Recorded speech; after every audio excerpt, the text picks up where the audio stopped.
आपको देख करके ऐसा लगता है कि आप कुछ अशांत हैं। आपके चिंतन से संसार की चिंता दूर हो जाती है। वो व्यास आज चिंतित बैठा है, क्या बात है? व्यास जी कहते हैं, नारद जी, मैंने 6 शास्त्र लिखे, 7 पुराण लिखे, लेकिन मेरा मन अभी यही कह रहा है कि व्यास तुमने अभी कुछ किया ही नहीं है। नारद जी ने कहा, व्यास जी, जो तुम्हारा मन कह रहा है वो बिल्कुल ठीक कह रहा है। क्यों? जिस कारण से तुम्हारा अवतार पृथ्वी पर हुआ है वो कार्य अभी आपने किया ही नहीं है। नारद जी कहते हैं, व्यास जी, आपने उपदेशात्मक ग्रंथ तो बहुत लिखे हैं, लेकिन अभी आज तक आपने ऐसा कोई ग्रंथ नहीं लिखा जिस ग्रंथ में आपने भगवान की कथाएं लिखी हो। और समाज का कल्याण उपदेश से ज्यादा भगवान की कथाओं से होगा कलयुग में। इसलिए आप एक काम करो, आप श्रीमद् भागवत की रचना करो और उसमें भगवान के चरित्रों का वर्णन करो, भगवान के भक्तों के चरित्रों का वर्णन करो, जिससे आपका कल्याण होगा और सारे संसार का कल्याण होगा। अब किसी विषय को लिखना है तो कोई सूत्र चाहिए। तो श्री नारद जी महाराज ने व्यास जी को चतुर्श्लोकी भागवत सुनाई, जिसमें 4 श्लोक हैं। चतुर्श्लोकी भागवत श्री नारद जी ने व्यास जी को श्रवण कराई। अहमेवासमेवाग्रे नान्यद् सत्सत्परम पश्चादहं यतेतच्चयोष यो वशिष्येत सूक्ष्महम् द्वितीयर्थं यत् प्रतीयेत नाप्रतीयेत चात्मनि प्रत्युत्वात् मनोमायां यथा भासो यथा तमः। ऐसे करके 4 श्लोकों की भागवत श्री नारद जी ने श्रवण कराई और उन्हीं 4 श्लोकों को लेकर के व्यास जी ने भागवत की रचना की। अच्छा, व्यास माने क्या? व्यास कैसे कहते हैं? जो छोटे से विषय को विस्तृत कर दे, छोटी बात को बड़ा बना दे, वो क्या है? वही व्यास है। 4 श्लोकों को लिख लिया व्यास जी ने। चतुर्श्लोकी भागवत को सुन करके व्यास जी ने भागवत की रचना की है। तो इस भागवत में 18,000 श्लोक लिखे। भागवत में कितने श्लोक हैं? 18,000 श्लोक हैं। और 18,000 श्लोकों में 12 स्कंध हैं। 12 स्कंध हैं इसमें। और 10वां स्कंद भागवत का हृदय बताया गया है। क्यों? 10वें स्कंद में ही श्री वेदव्यास जी महाराज ने भगवान श्री कृष्ण के पावन चारुचरितावली का वर्णन किया है। भागवत एक निवेदन और हम आपसे करें, ये भागवत की जो कथा है ये मनोरंजनात्मक नहीं है, है ना? जो आप सोचें कि इसमें कुछ मनोरंजन हो, तो कथा में कभी भी आप बैठे तो विचार ये मत करके चलो कि हम चलेंगे तो कुछ वहाँ आनंद आएगा, पंडित जी चुटकुला सुनाएंगे, आनंद आएगा तो हंसी मजाक होगा। ये भावना नहीं कथा में होनी चाहिए। देखो, कथा हमारे मनोरंजन के लिए नहीं, कथा हमारे मनोमंथन के लिए है। मनोरंजन तो आपकी जेब में पड़ा है। हाँ, मोबाइल जो है, अब मोबाइल में जो बोलो वो फटाक से निकाल के देता है। जो देखना चाहो, जो सुनना चाहो, रात से निकल के आता है। और ये तो भाई विडंबना है। कथा में भी बैठ करके अगर हम मनोरंजन को ढूंढें तो फिर ठीक नहीं है। कथा में जब भी आप आइए तो ये विचार बना करके आइए कि चल करके कुछ ऐसा सुनने को मिले, ऐसी बात हमें मिले जिससे हमारा कल्याण हो, संसार का कल्याण हो। अगर किसी को कथा के विषय में पता ही नहीं होता क्या कथा होती है, कथा लोग जानते नहीं जाते लोग। अभी हरदोई के पास कथा हो रही, तो हम पहले दिन पहुंचे तो अब उनको हम बच्चे का कहा 25-25 साल के थे, हमारे थे रास्ते तो हमसे पहले दिन बैठे थे बच्चे। बोले, कहा पंडित जी ऐसा तमाशा दिखाना कि सब गंद रह गया।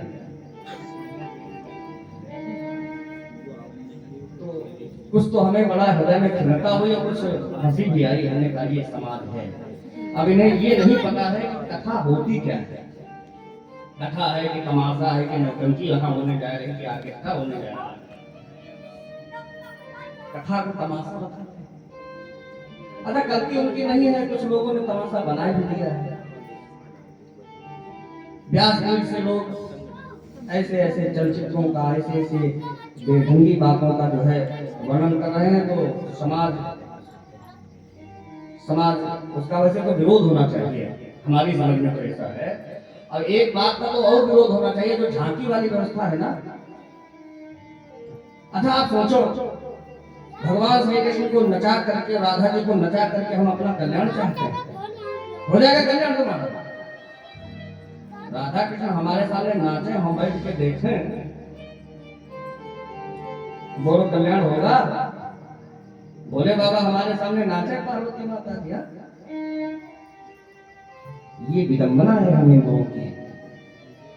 अगर अब सबसे ज्यादा कोई अपमान कर रहा है तो हम हिंदू ही अपने देवी देवताओं का अपमान कर रहे हैं। अब व्यवस्था ऐसी बना दी है कि झांकी आपको निकालना है तो झांकी का विरोध नहीं, झांकी आप निकालिए, सम्मान पूर्वक निकालिए, चित्र बनाइए, स्वरूप बनाइए राधा कृष्ण जी का, और बढ़िया कुर्सी मेज पर बैठा करके, सोफे पर बैठा करके उनकी पूजा करिए, उनकी आरती करिए, सम्मान पूर्वक उनको विदाई दीजिए। ये झांकी का चित्रण है। झांकी का चित्रण वो नहीं है कि राधा कृष्ण बन करके आवे, फिर ये फिल्मी गाने नाचे और तुम 10-10 रुपया लेकर के उनको उतार उतार के, और फिर ऑर्केस्ट्रा और झांकी में फर्क क्या है? लेकिन झांकी का प्रभाव इतना है कि झांकी अभी आ जाए तो या बिठाने जगह नहीं दे जाए, ताकि फिर आधे कथा सुनने आएंगे और आधे लूज लगा के आते हैं झांकी का बोल। और आदमी सोचता है महाराज कथा बंद कर, झांकी बोल।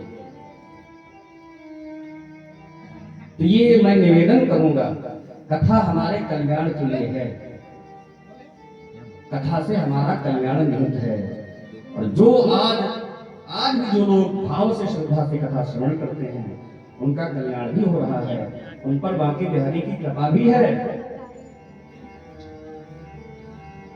सूची कहते हैं श्री वेदव्यास जी महाराज ने भागवत की कथा को महाभारत के अंतिम चरण से लिखना प्रारंभ किया। अंतिम चरण से मतलब युद्ध हो चुका है, महाभारत का युद्ध जो हुआ वो अगहन महीने के शुक्ल पक्ष में हुआ। इस महीने में हुआ, अगहन महीने में शुक्ल पक्ष में महाभारत का युद्ध हुआ। और दो सेनाएं आमने सामने खड़ी हैं। कौन कौन? एक है पांडव सेना और दूसरी है कौरव सेना। पांडव 5 भाई हैं और कौरव 100 भाई हैं।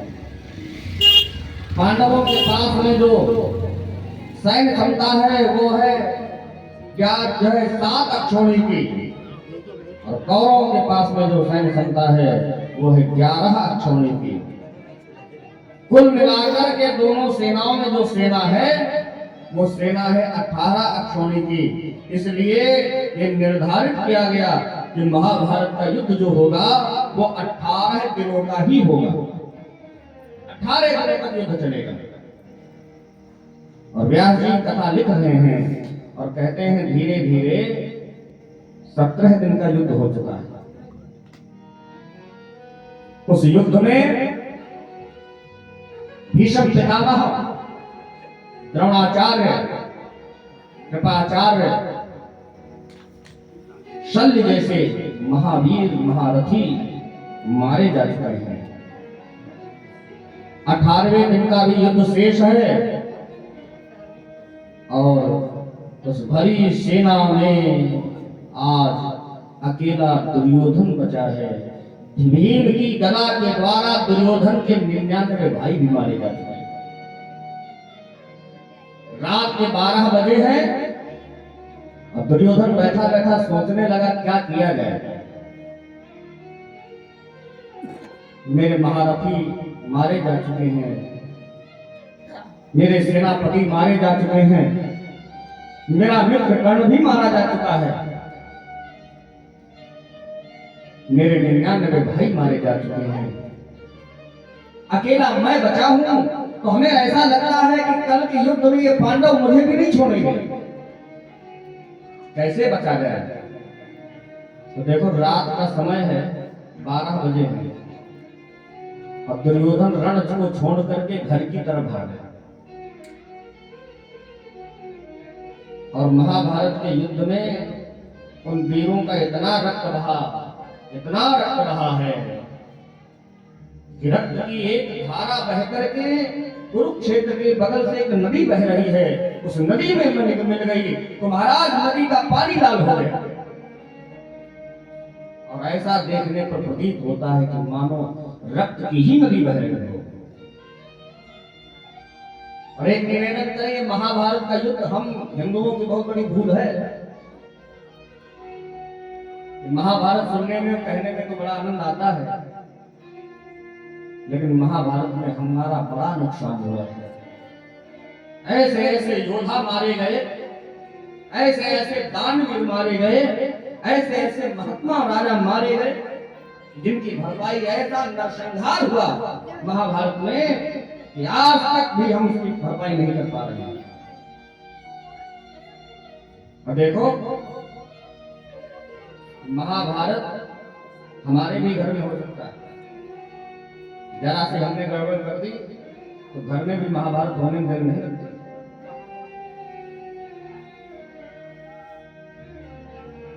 राम कथा में अयोध्या जैसे राज्य को राम और भरत जी ने गेंद बना दिया है। भाई वो भी है और चचेरे भाई इधर महाभारत द्वापर में पांडव और कौरव भी है। भगवान संधि पत्र लेकर के, संधि प्रस्ताव लेकर के जाते हैं दुर्योधन की सभा में। भगवान जाकर के कहते हैं कि दुर्योधन, पांडव संतोषी है,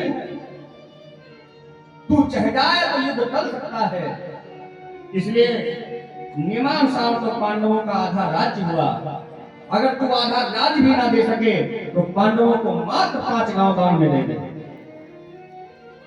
पांडव संतोषी है, वो 5 गांव में संतोष कर लेंगे, युद्ध नहीं करेंगे। लेकिन दुर्योधन ने कह दिया, कृष्ण जाकर के उन पांडवों से कह दो कि बिना युद्ध के तो मैं 5 गांव की तो बात छोड़ो, सुई की नोक बराबर जमीन उनको नहीं दूंगा। यही जड़ है महाभारत की। और परिवार में एक जड़ और है, जहां पर परिवार में मैं मेरा तू तेरा, ये मेरा बच्चा है, ये मेरे भाई का बेटा है, ये भाव जहां पर उत्पन्न हुआ, मानो घर में महाभारत पैदा हो जाए। महाभारत होने में छोटी सी कमी आपकी हुई, महाभारत हो जाएगा। अब आप बाजार जाइए, 2 फल आप लेके आओ, एक हाथ, दोनों हाथ में दोनों फल हैं, एक में थोड़ा खराब है, एक में अच्छा है। और जैसे आप बाजार से आए तो एक तरफ आपका बेटा दौड़ा, एक तरफ भतीजा दौड़ा। भतीजा बोला ताऊ जी आ गए और बेटा बोला पापा आ गए। अब समस्या ये है कि जिधर अच्छा है उधर भतीजा आ रहा है, और जिधर जिस हाथ में खराब फल है उधर बेटा आ रहा है। होशियारी यही है कि खराब वाला बच्चे को पकड़ाओ, अपने बेटे को बढ़ाओ, और अच्छा वाला अपने भतीजे को पकड़ा दो, तुम्हारे घर में राम राज्य आ जाएगा।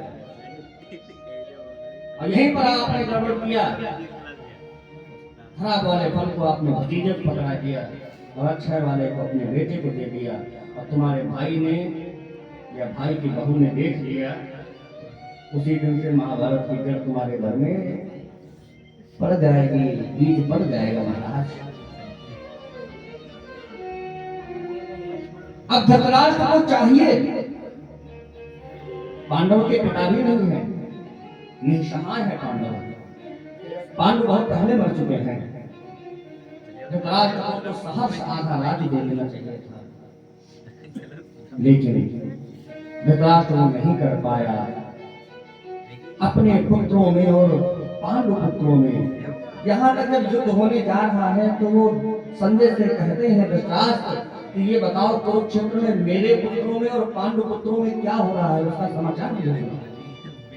यही महाभारत है।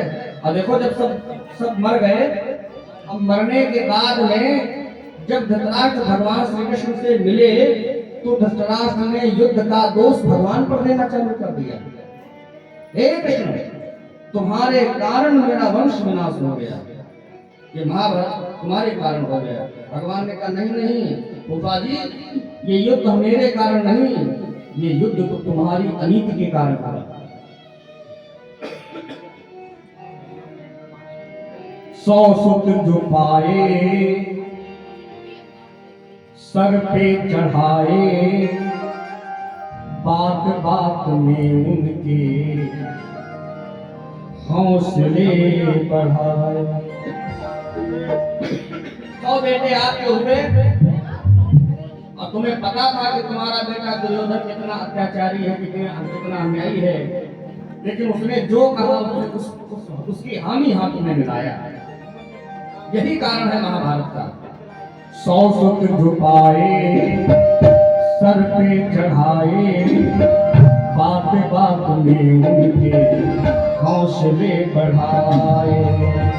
100 सुत झुकाए सर पे चढ़ाए, बात बात में उनके हौसले बढ़ाए। आखिरकार वो ऐसा है जैसा जो होता है, आज पारो वैसा है जैसा जो होता है। अब पछताए कुछ नहीं होता है, अब पछताए कुछ नहीं होता है। अब पछताए कुछ नहीं होता है, अब पछताए कुछ नहीं होता है। 100 सुत झुकाए सर पे चढ़ाए, बात बात में उनके हौसले बढ़ाए। आज पाप वैसा है जैसा जो होता है, अब पछताए कुछ नहीं होता है। अब पछताए कुछ नहीं होता है, अब पछताए कुछ नहीं होता है, अब पछताए कुछ नहीं होता।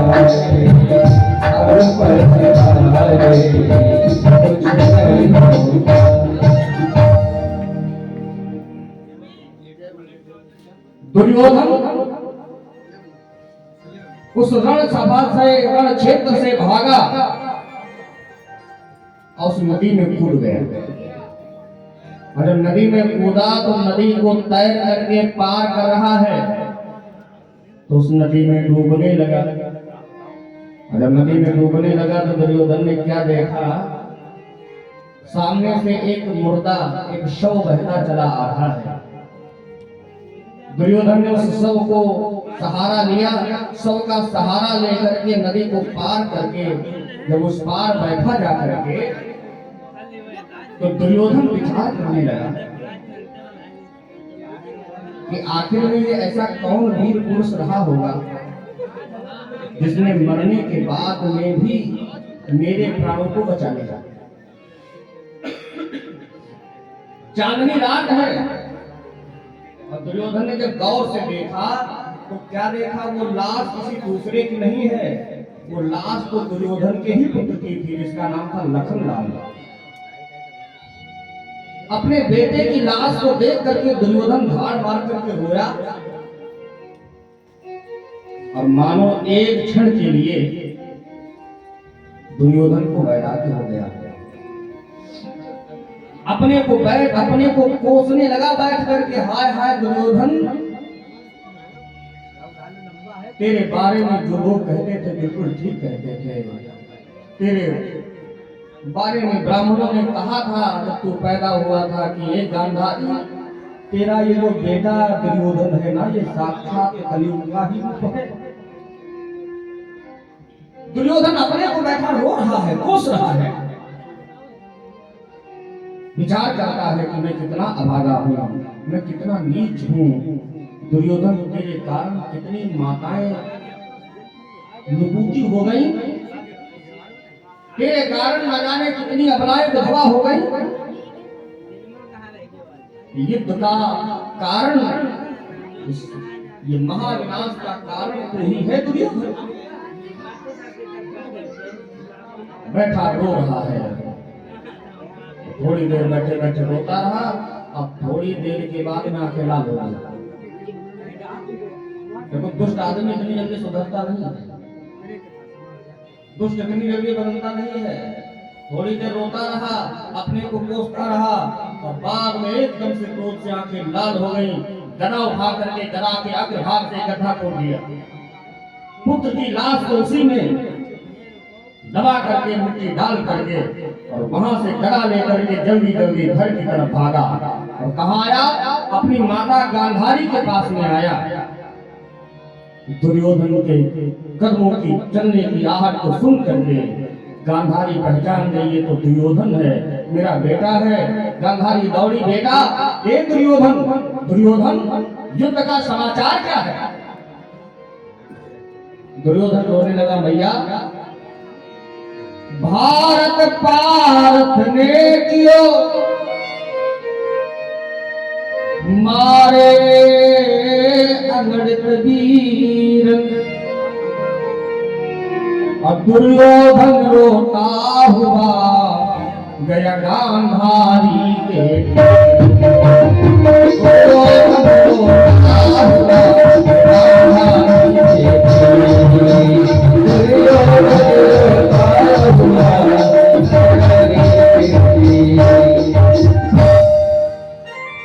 जाकर के गांधारी से बोला, ए मां,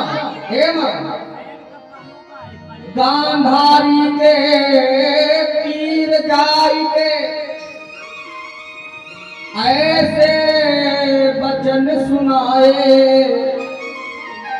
और मारे गए सब भाई भैया हम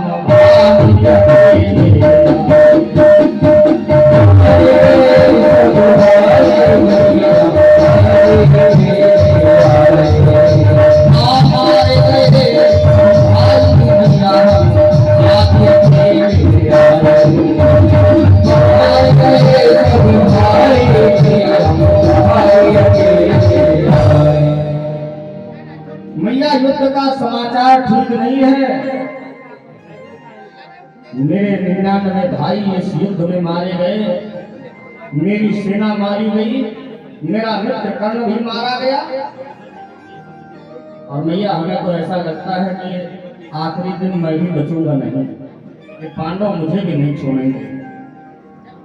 गांधारी रोने लगी, अरे दुर्योधन, भाइयों को मरवा करके तू मेरे पास में आया है, और तूने क्या सोचा था कि माँ के पास में जाऊंगा तो माँ अपने आंचल में छुपा लेगी? दुर्योधन, मैं तो कहती हूँ कायरों की भांति भागना ठीक नहीं है, जा युद्ध कर। जैसे रणभूमि में तेरे 99 भाई मारे गए हैं, तू भी जाकर के अपने को समाप्त कर दे। भाइयों को मरवा करके छिपता घूम रहा है, तुझे लज्जा नहीं आती है दुर्योधन? जब माता ने ऐसा कहा तो दुर्योधन रोने लगा, भैया मैं भाग के नहीं आया हूँ, मैं तो तुझसे कुछ सहायता मांगने आया हूँ। गांधारी रोने लगी। गांधारी ने कहा, बेटा मैं अबला नारी तेरी क्या सहायता कर सकती हूँ? दुर्योधन ने कहा, भैया तेरी सौगंध मेरे हृदय के आग में ठंडी नहीं हुई है, अगर तू मेरा सहयोग कर दे तो कल के युद्ध में मैं उन पांडवों को मैं छोड़ूंगा नहीं। मां, मैंने सुना है कि तू ऐसा उपाय जानती है जिस उपाय से मैं उन पांडवों से विजय श्री प्राप्त कर सकता हूँ। गांधारी ने कहा, दुर्योधन वो उपाय मैं तो नहीं जानती, लेकिन वो उपाय तुम्हारे बड़े भैया युधिष्ठिर जरूर जानते हैं।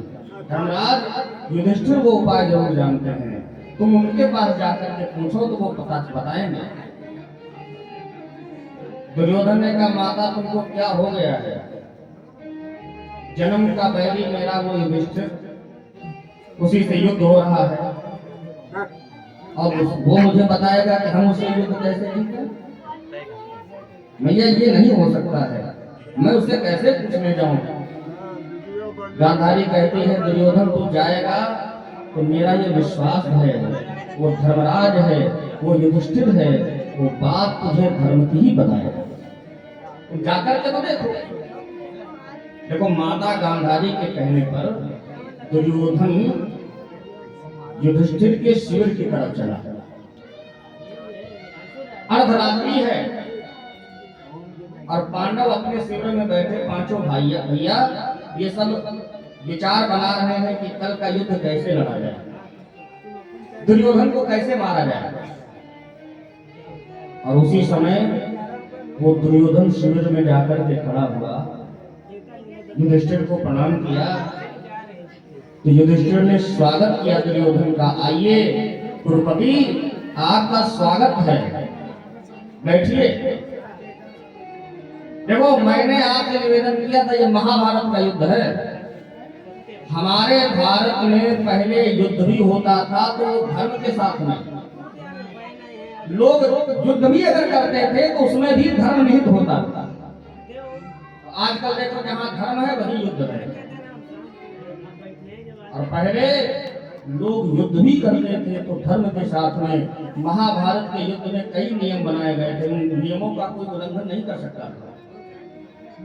दिन में मिलेंगे तो आपस में शत्रु हैं, और वही कौरव पांडव जब रात में मिलते हैं तो कोई किसी से कोई बैर नहीं है। रात में मिल जाते हैं तो एक दूसरे से हाल चाल पूछते हैं और सोच को नहीं कर लगी। और दिन में मिले तो एक दूसरे को मारने और मरने पर उतार उठते हैं। युद्ध में नियम बनाया गया है, निहत्थे पर कोई वार नहीं करेगा और युद्ध बराबरी से होगा। ऐसा नहीं है पैदल वाले से घोड़ा वाला लड़े, पैदल वाले को हाथी वाला मार डालेगा, पैदल वाले से पैदल वाला लड़ेगा, अस्त्र पर बैठा हुआ सैनिक अस्त्र वाले से लड़ेगा, घोड़े वाले से लड़ेगा, हाथी वाला हाथी वाले से लड़ेगा, रथी रथी से लड़ेगा, महारथी महारथी से लड़ेगा। जो भाला से लड़ना जानता है उससे भाला वाला ही लड़ेगा। जो तलवार वाली को चलाना तलवार से लड़ना जानता है, ऐसा नहीं है कि तलवार वाले को धनुष वाला मार डालेगा। तलवार वाले का युद्ध तलवार वाले से ही होगा। युद्ध में तो पीठ दिखा करके भागेगा उस पर कोई वार नहीं करेगा। युद्ध में जो शरणागति ले लेगा, शरण में आ जाएगा, उसे भी नहीं मारा जाएगा। महाभारत में और गदा युद्ध में कोई कमर के नीचे वार नहीं करेगा। ये सब युद्ध के नियम बनाए गए थे, उन नियमों का कोई उल्लंघन नहीं करता है। ये हमारे भारत देश की संस्कृति है। लोग लड़ते भी थे तो धर्म के साथ में, धर्म से विमुख होकर के नहीं, युद्ध भी नहीं करते थे लोग। और धर्म की आपको बात बताएं, जिस समय रावण माता सीता का हरण करके जा रहा था और मां सीता विलाप कर रही है, कोई बचा लो, कोई बचा लो, हा राम कह करके पुकार रही है। रावण का वो जलवा, बड़े बड़े देवताओं की ये हिम्मत नहीं है कि आकर के रावण के रास्ता को रोक दें। लेकिन गीधराज जटायु वहीं पर बैठा था। जब से राम जी पंचवटी में गए हैं ना, तब से गीधराज जटायु वही रहता है। क्यों? गीधराज जटायु राम को अपना पुत्र मानता है और सीता को पुत्र वधू मानता है। तो दिन रात रक्षा के भाव से वो पंचवटी के अगल बगल ही बना रहता है गीधराज। और जैसे कानों में आवाज गई, गीधराज सुनी आरत बानी, गीधराज सुनी आरत बानी, गीधराज सुनी आरत बानी, गीधराज सुनी आरत बानी, रघुकुल तिलक नारी पहचानी, रघुकुल तिलक नारी पहचानी। गीधराज ने सुना, ये तो मेरे पुत्र वधू की आवाज है, ये तो सीता की आवाज है। दौड़ पड़ा, ए रावण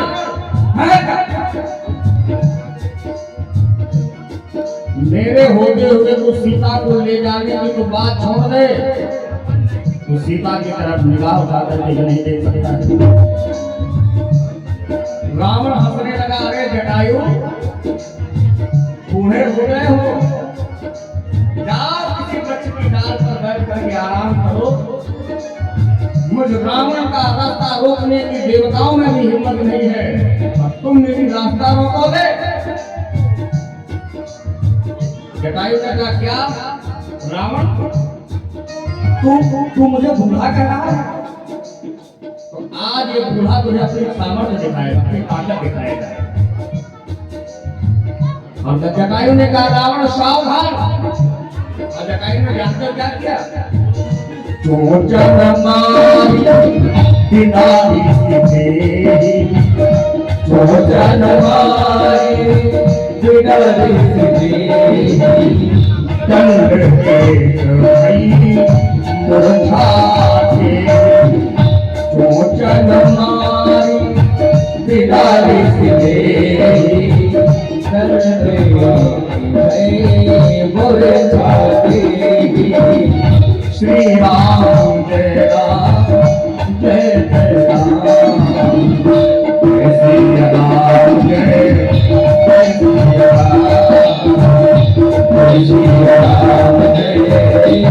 श्री राम जय जय राम। एक बात आपसे और निवेदन करें,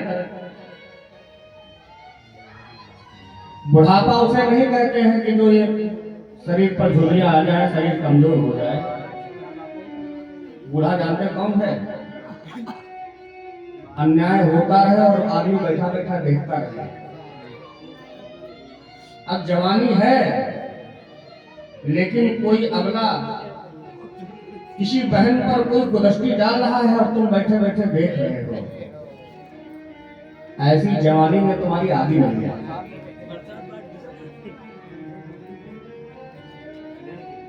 बुढ़ापा, जटायु को बुढ़ापा है, समझना है तो वृद्धावस्था है, लेकिन सीता की आबरू पर बात आ गई है, अब वो बुढ़ापा अपना नहीं करते बैठे। ऐसे ऐसे वार रावण के ऊपर किए जटायु ने चोटों के द्वारा कि जल्द दसानन को लगे उन्हें। महाराज, वो रावण धराशायी हो गया पृथ्वी पर, और एक दंड के लिए रावण मूर्छित हो गया। एक दंड माने 24 मिनट, 24 मिनट तक रावण पड़ा रहा पृथ्वी पर अचेत। अब सोचो आप, जो जटायु रावण को अचेत कर सकता है 24 मिनट के लिए, तो 24 मिनट के बेहोशी पर रावण को मार नहीं डालता, मार डालता उसको। लेकिन हमारे भारत का पक्षी कीट मांस खाने वाला अब वहां पर बैठे धर्म की बात सोच रहा है। क्या अचेत अवस्था में पड़े शत्रु पर वार नहीं करना चाहिए, ये अधर्म है। और अगर मैंने सोते हुए अचेत अवस्था में रावण को मार डाला, तो आने वाले भारत के लोग मुझे अधर्मी कहेंगे, मुझे दोष लगाएंगे कि जटायु ने सोते हुए रावण को मार डाला। तो जटायु क्या कहता है? आंखें खुलने दो इसको, इस बार जगेगा और ऐसा वार करूंगा, इस बार रावण बचेगा ही नहीं। और एक दंड के बाद रावण की मूर्छा जागी। रावण ने अपने को पुष्पक विमान से नीचे पाया, पृथ्वी पर खड़ा हुआ, लज्जित हो गया, और उस शर्मिंदगी में आकर उसने क्या किया? अपने चंद्रहास के द्वारा रोके से गीधराज के पंखों को काटा। पंख कट गए तो जटायु धराशायी हो गया। जटायु ने प्राण खंड दिए, लेकिन धर्म का त्याग नहीं किया। तो धर्म की रक्षा करने पर गीधराज की गति कौन हुई? गीधराज ने राम जी के गोद में प्राणों को त्यागा। राम जी गीत को पिता कहते हैं। जलधारी नयन कहते रघुराई, तात करम निज तय गति पाई। तात माने पिता। भारत के सारे सिद्ध मिलकर के गिद्ध की बराबरी नहीं कर पाए। बोलो सियावर रामचंद्र की। और आइए कुछ दानदाताओं के नाम है। 51 बनाए शैलेंद्र सैनी जी, 11 मुद्राएं आशुतोष चौरसिया, 11 मुद्राएं निखिल चौरसिया, 11 मुद्राएं हरिओम यादव जी, 21 मुद्राएं सुधीर यादव जी, 54 मुद्राएं अनमोल यादव जी, 21 मुद्राएं सत्यम यादव जी, दीपांशु यादव जी के द्वारा 21 मुद्राएं और सुमित चौरसिया 21 मुद्राएं, नितिन चौरसिया जी 21 मुद्राएं, मंगल चौरसिया जी 21 मुद्राएं और सुनील यादव जी के द्वारा 21 मुद्राएं नाम स्वरूप प्रभु मंगल प्रदान करें। माता रानी अंधन से बंधा करते रहें। तुलसियावर रामचंद्र की जय। तो मैं निवेदन कर रहा था, दुर्योधन पहुंच गया युधिष्ठिर की शिविर में। युधिष्ठिर ने स्वागत किया, आइए बैठिए कुरपति। दुर्योधन बैठ गया तो युधिष्ठिर ने कहा, आओ कुरपति। दुर्योधन आज युधिष्ठिर के पास में कैसे आना हो गया, कैसे आना हुआ है? तो दुर्योधन कहता, भैया हम तुमसे कुछ सहायता मांगने आए हैं। धर्मराज ने कहा, मैं तुम्हारी क्या सहायता कर सकता हूँ? तो दुर्योधन ने कहा कि मेरी माता गांधारी ने कहा है कि तुम ऐसा उपाय जानते हो जिस उपाय के करने से हम तुमसे कल का युद्ध जीत सकते हैं। कृपा करके वो उपाय हमें बता दीजिए।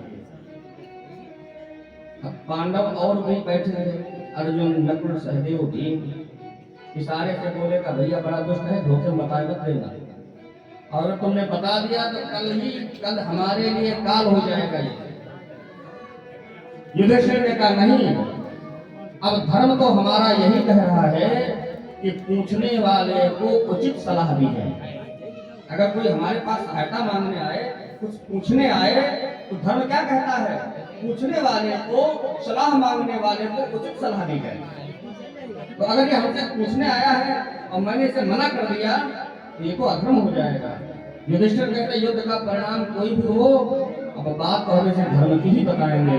तो युधिष्ठिर ने कह दिया, हे दुर्योधन, तेरी माता गांधारी के नेत्रों में वो प्रभाव है, अगर गांधारी अपने नेत्रों की पट्टी हटा करके तुझे देख ले, तेरा शरीर वज्र का हो जाएगा और फिर संसार में तुझे कोई मार नहीं सकता।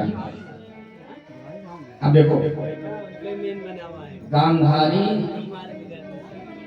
का विवाह जब धृतराष्ट्र के साथ में हुआ और गांधारी को ये पता चला कि मेरा पति जो है वो अंधा है, उसे दिखाई नहीं देता है, तो गांधारी ने विचार किया कि जब पति अंधा है, पति है, तो मैं उसकी पत्नी हूँ, तो मुझे क्या करता है कि मैं संसार को देखूं। इस संसार की संघर्षता से हमको क्या लेना देना है? जब पति ही अंधा है तो मैं संसार को देख करके क्या करूंगी? तो फेरे डालने के बाद में माता ने क्या किया, एक काली पट्टी मंगवाई और माता गांधारी ने उसी दिन अपनी आंखों पर चढ़ा लिया। तब वो काली पट्टी आंखों पर है, आज गांधारी ने हटाई नहीं। यहाँ तक बड़े बड़े उत्सव आए जीवन में, बड़े बड़े कष्ट आए जीवन में। महाभारत के युद्ध में 99 भाई जो है 99 बेटों की लाशों पर बैठ बैठ करके रोई है गांधारी। इस युद्ध में न जाने कितने अपनों की लाशों पर बैठ करके रोई है गांधारी, लेकिन आज तक गांधारी ने कभी भी ये नहीं चेष्टा की कि जरा सी पट्टी हटा करके अपने पुत्र की लाश को देख ले। ये सतीत्व है गांधारी का, ये भारत की देवी का सतीत्व है महाराज। मृत्युंजय धर्मराज कहते हैं, दुर्योधन वो प्रभाव है गांधारी के नेत्रों में, मां गांधारी के नेत्रों में, वो अगर तुझे देख ले पट्टी हटा करके, तेरा शरीर वज्र का हो जाएगा। जाओ माता से ये सहयोग लो। अब देखो, दुर्योधन बड़ा प्रसन्न हुआ, प्रणाम किया युधिष्ठिर को, क्या बोला, फिर की तरफ देख के बोला, कल आना का बताता। और तुरंत अपनी माता गांधारी के पास में पहुंचा और क्या बोला, हे भैया, आंखों की पट्टी हटा करके देखो, मेरा शरीर वज्र का हो जाएगा। माँ तेरी सौगंध, कल के युद्ध में उन पांडवों को मैं जीवित नहीं छोड़ूंगी, भाइयों की मौत का बदला मैं लूंगा। अब पुत्र का मोह, गांधारी कहने लगी, देख बेटा, ऐसे अगर मैंने तुझे देखा तो कुछ नहीं होने वाला, इसलिए काम कर, तू एकांत में जाकर के वस्त्र उतार दे, निर्वस्त्र होकर के मेरे सामने आ। जब मैं तुझे देखूं तो तेरे शरीर पर कोई वस्त्र नहीं होने चाहिए, निर्वस्त्र होकर के मेरे सामने आ जाओ। अब दुर्योधन तुरंत पहुंचा एकांत में और जाकर के जितने वस्त्र थे सब उतार दिए और निर्वस्त्र होकर के चला। अगर भगवान ने सोचा कि निर्वस्त्र होकर पहुंच गया तो गड़बड़ हो जाएगा, तो रास्ते रास्ते जा रहा था, बीच रास्ते में कृष्ण मिल गए थे और निर्वस्त्र महाराज दुर्योधन को जिस समय देखा भगवान ने, तो भगवान ने करके मुस्कुराए। और भगवान जब मुस्कुराते हैं तो माया फैलती है। अधर लोभ जम दसन कराला, माया से अधर लोभ जम दसन कराला, माया से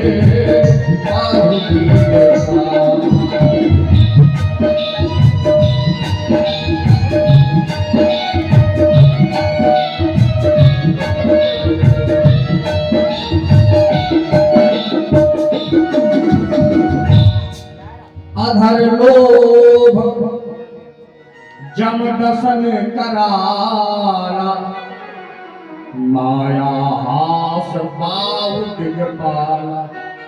भगवान जब मुस्कुराते हैं तो माया फैलती है। भगवान दुर्योधन को देख करके मुस्कुराया तो दुर्योधन देख के मार जड़ गया। अब क्या सोचने लगा, क्या बताऊं, कुछ करने चला ये काला कलूटे पता कैसे लग जाता है। बोलो, हम इतना एकांत जा रहे हैं तो ये फिर भी मिल गया।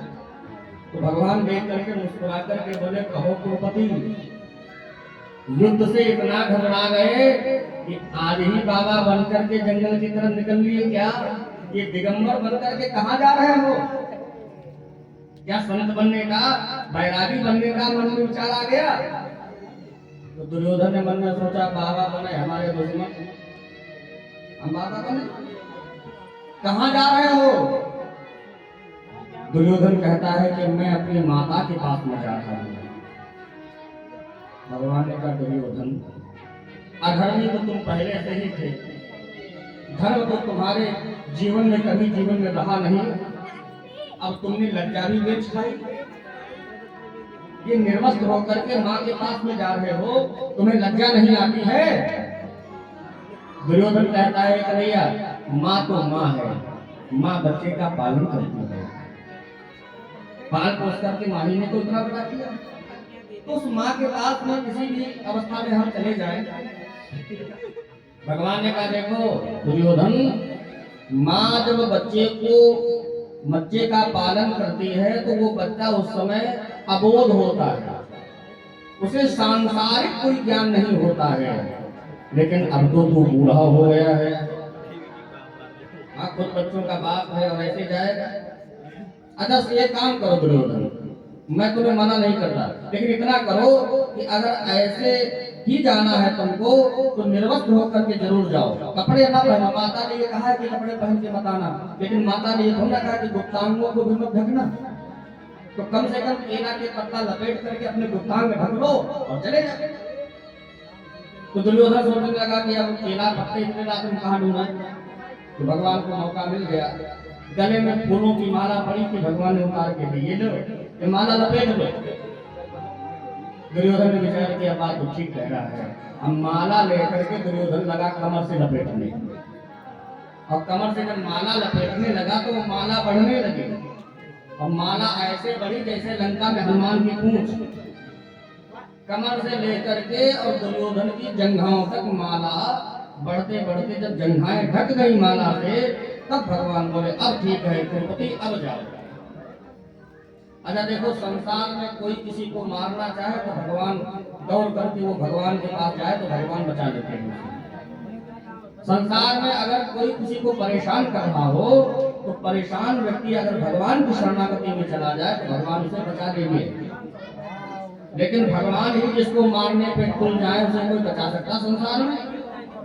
अब दुर्योधन को जब भगवान ही मारना चाहते हैं तो कौन बचा सकता है? इंसान को कोई सताए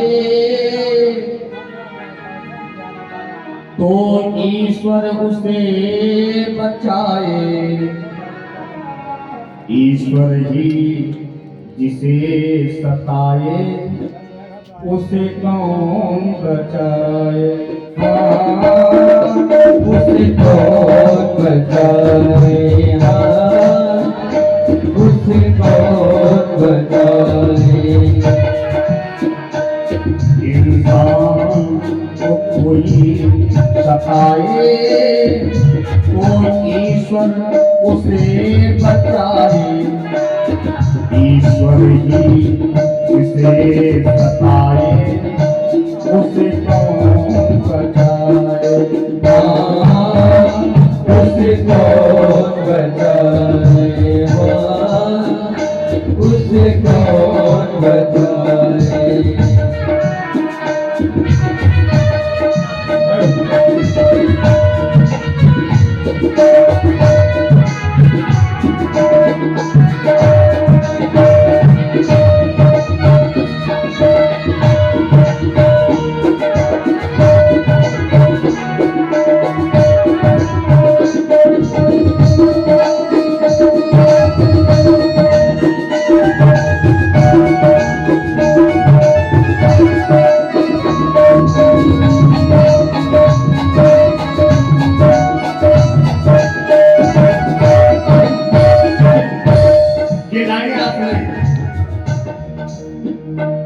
इसको रंगी दुनिया में देखा है अजब नजारा, अल्ट्रासाउंड के द्वारा होता है वारा न्यारा।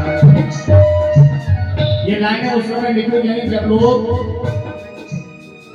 चेकअप के द्वारा पता करते थे कि गर्भ में लड़का है कि लड़की है।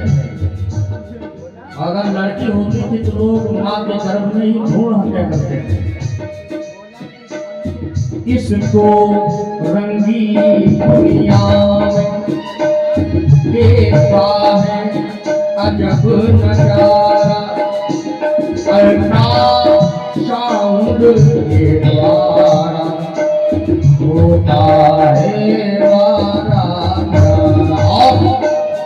जब बच्चा कहीं रो ये तो माँ दौड़ के गले लगाए, जब माँ ही गला दबाए तो उसे कौन बचाए, उसे कौन बचाए, उसे कौन बचाए। इंसान को कोई सताए तो ईश्वर उसे बचाए, ईश्वर ही उसे सताए उसे कौन बचाए, उसे कौन बचाए, उसे कौन बचाए।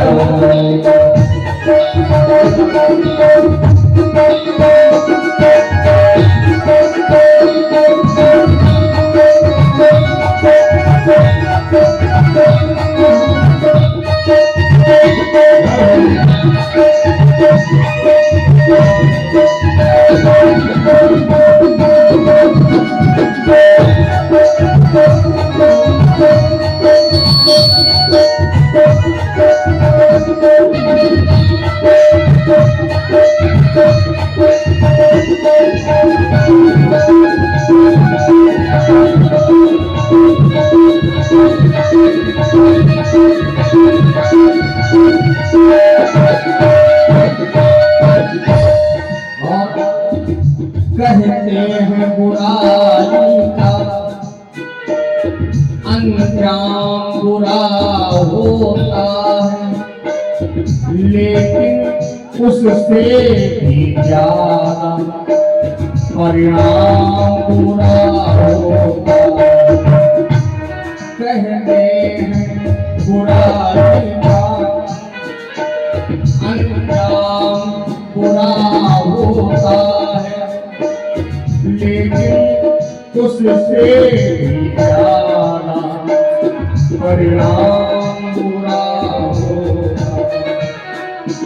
जब कोई आग लगाए तो बस्ती उसे बुझाए, बस्ती ही आग लगाए उसे कौन बुझाए, उसे कौन बुझाए, उसे कौन बुझाए।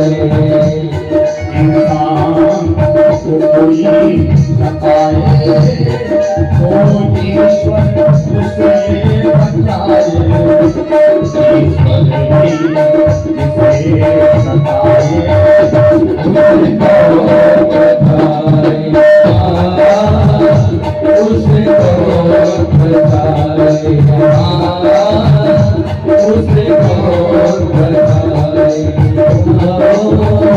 उसे कौन बचाए, उसे कौन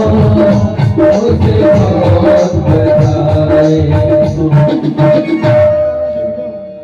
ईश्वर ही जिसे सताए उसे कौन बचाए।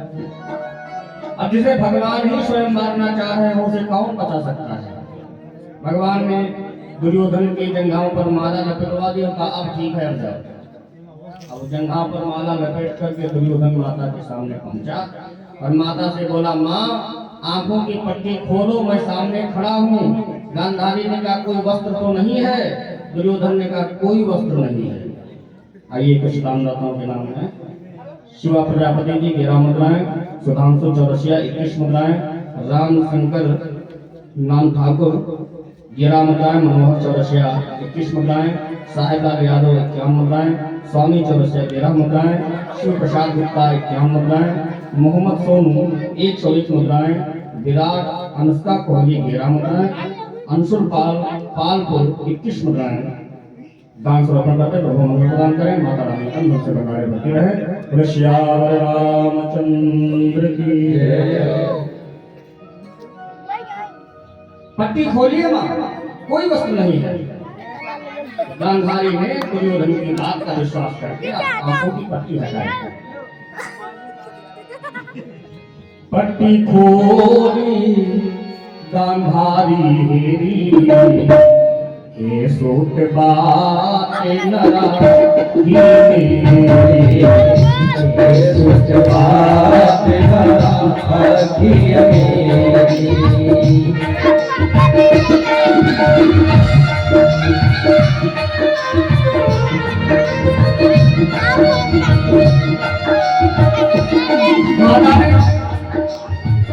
आंखों की पट्टी हटाई और जैसे दुर्योधन की तरफ देखा तो माता के नेत्रों से दिव्य ज्योति निकली और दुर्योधन के शरीर में समाहित हो गई।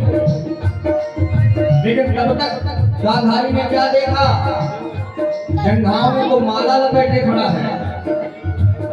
गांधारी ने कहा दुर्योधन ये तूने क्या किया, माला क्यों लपेट के आया, किसने कहा था माला लपेटने के लिए, बताए। भय सुत तोरा, शरीर भय सुत तोरा, शरीर भय सुत तोरा,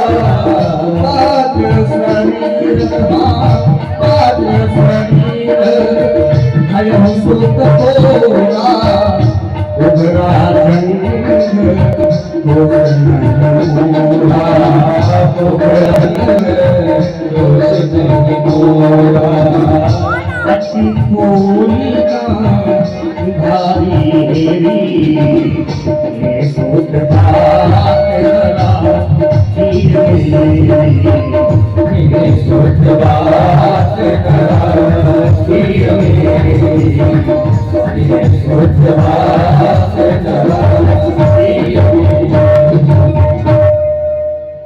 ये बेटा मेरे नेत्रों के प्रभाव से तेरा सारा शरीर बदीका हो गया, लेकिन जितने जंघाओं में तूने माला लपेट रखा है ना, उस अंग पर मेरा निगाह नहीं पड़ी, तो इस कारण से तेरी सारा शरीर तो बचता हो गया, लेकिन तेरी जंघाएं हाड़ मांस की सी रह गई। दुर्योधन सावधान, तेरे सारे शरीर पर वार होगा, तुझे कोई मार नहीं पाएगा। लेकिन अगर किसी ने तेरे जंघाओं पर वार कर दिया तो दुर्योधन तुझे कोई बचा भी नहीं सकता है। गांधारी ने कहा, किसने कहा था कि ये माला न पहनने के लिए, क्यों न पहन के आया माला? तो दुर्योधन रोने लगा, हाय हाय भैया, मैं तो ऐसे आ रहा था, रास्ते में वो काला कलूका कन्हैया मिला, उसने हमको ऐसी पट्टी पढ़ाई। अरे 5 मिनट और रुक जाओ बस। जन्म का दर्दी वो तेरा कृष्ण, और उसकी बातों में आकर तूने माला लपेट ली। गांधारी जान गई, जब कृष्ण ही मरवाना चाहता है तो दुर्योधन को कौन बचा सकता है। गांधारी ने कह दिया, ए जाओ, भाग जाओ। दुर्योधन वहां से भागा और दुर्योधन कहां पहुंचा? व्यास सरोवर के पास में पहुंचा। और दुर्योधन को एक क्रिया आती है, एक कला आती है, स्तंभन कला। तो जल के अंदर घुस गया और क्या किया, उस स्तंभन की कला के द्वारा जल के जो है जल को बर्फ की तरह जमा दिया और उल्टे पैर के निशान बना दिया। ऐसा लगता है कि पानी से बाहर निकल के कोई गया है और उसी में छिप कर के बैठा, यहाँ कोई नहीं बोल पाएगा, यहाँ हम बिल्कुल सेफ हैं, कोई नहीं मार पाएगा। अब 18वें दिन का युद्ध प्रारंभ हुआ, शंख नगाड़े बजे। अब पांचों पांडव सेना से ढूंढने लगे दुर्योधन को। क्यों? जब तक दुर्योधन मारा नहीं जाएगा तब तक युधिष्ठिर को राजा कैसे बनाया जाए। युधिष्ठिर को राजा बनाने के लिए दुर्योधन को मरना बहुत जरूरी है। अब 5 पांडव ढूंढ रहे हैं, धीरे धीरे 2 घंटा हो गया, भगवान मुस्कुरा रहे हैं।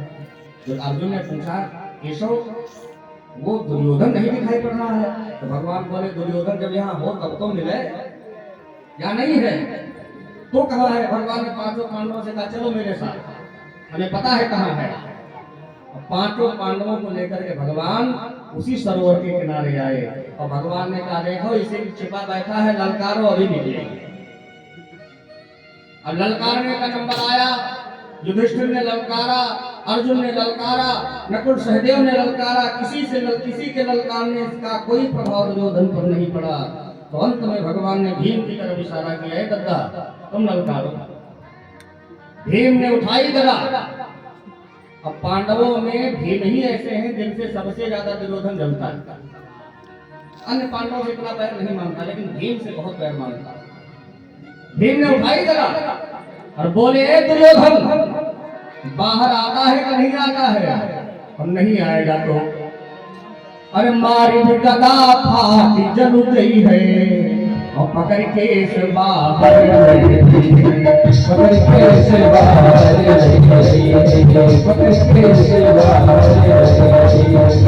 मारी गदा फाटी जल गई है, मारी गदा फाटी जल गई है, पकड़ के से बाहर पकड़ के से बाहर